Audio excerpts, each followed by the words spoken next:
Okay, so this is really cool. This is a cast of the Archaeopteryx lithographica that was found in Germany in 1859 or 1860, can't remember, around there. So this is just a cast, so it's okay for me to touch this. But this was the first hint. So this was around about 155, 150 million years old. And this is the first hint that shows how birds evolved out of dinosaurs, and so this has features of both. And obviously the one that you can see most prominently here is the imprint of the feathers coming off the tail down here as well. But if you look closely, there's some other features here. So the beak still has teeth, like a lizard. There's a long tail bone here. Birds only have a very short little tail called a pygostyle, and all the vertebrae are fused there, and so can't actually even wiggle that tail. It's any wiggling you see from a bird is just further up the vertebral column, but so we still have a long tail here, but we've got all these feathers and also claws still on the front limbs here, and it's very hard to tell here, but there's no big keel bone on the sternum. It's not the sternum doesn't have a big keel on it, so that means that it was probably more gliding rather than flapping.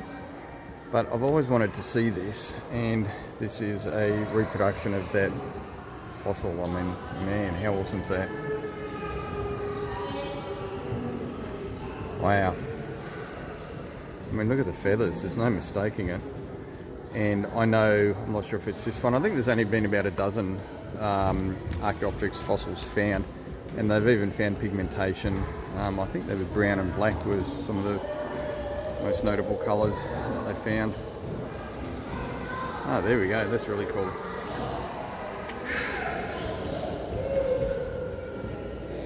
This is, what's it called, that eye? Is it a sclerotic eye ring? I can't remember, but bone around the eye. Look at the feather imprint. Oops. Go back and focus. There.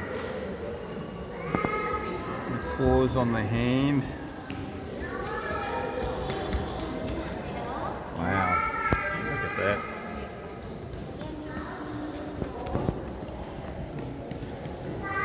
Very good.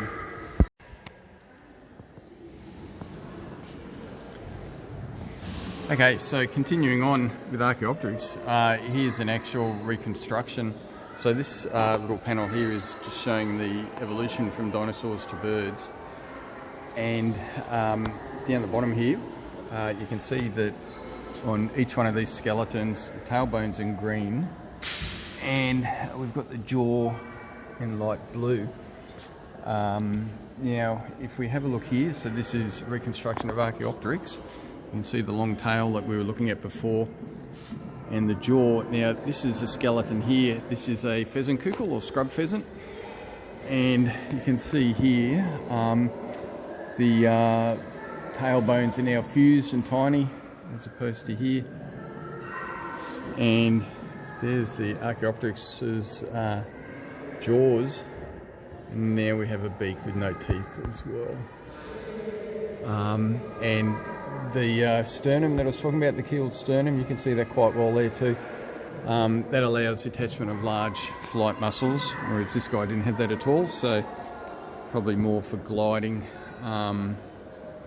flapping, even if it meant they could just stay in the air for just that little bit longer, hunting prey, that's important as well. And there's a little theropod dinosaur down there. So this is one artist reconstruction of Archaeopteryx with some coloration now, which is derived from the pigmentation that's still in the fossil record. Confuciornis, much more bird-like. This was found in China. But anyway, there we go.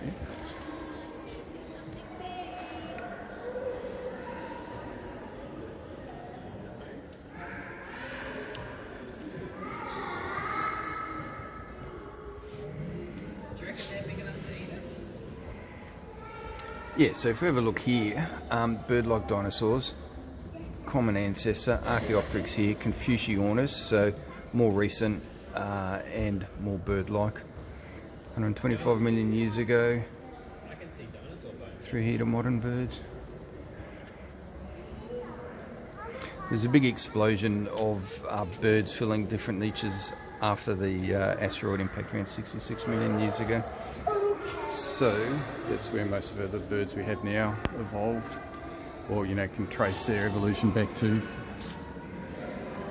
Anyway,